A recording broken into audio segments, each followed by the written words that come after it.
నమస్తే breaking news చూస్తున్నాము. హైదరాబాద్ లోని అన్నపూర్ణ భోజన కేంద్రాలపై జీహెచ్ఎంసీ స్టాండింగ్ కమిటీ కీలక నిర్ణయం తీసుకుంది. అన్నపూర్ణ కేంద్రాలకు ఇకపై ఇందిరా క్యాంటీన్లుగా పేరు మార్చేందుకు జీహెచ్ఎంసీ స్టాండింగ్ కమిటీ ఆమోదం తెలిపింది.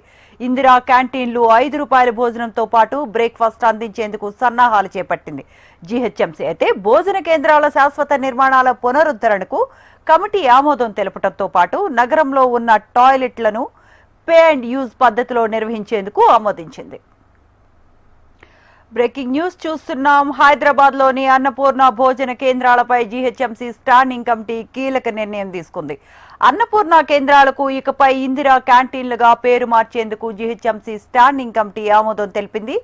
ఇందిరా క్యాంటీన్లో ₹5 భోజనంతో పాటు బ్రేక్ఫాస్ట్ అందించేందుకు సన్నాహాలు చేపట్టింది జీహెచ్ఎంసీ. అయితే భోజన కేంద్రాల శాశ్వత నిర్మాణాల పునరుద్ధరణకు కమిటీ ఆమోదం తెలపడంతో పాటు నగరంలో ఉన్న టాయిలెట్లను పే అండ్ యూజ్ పద్ధతిలో నిర్వహించేందుకు ఆమోదించింది.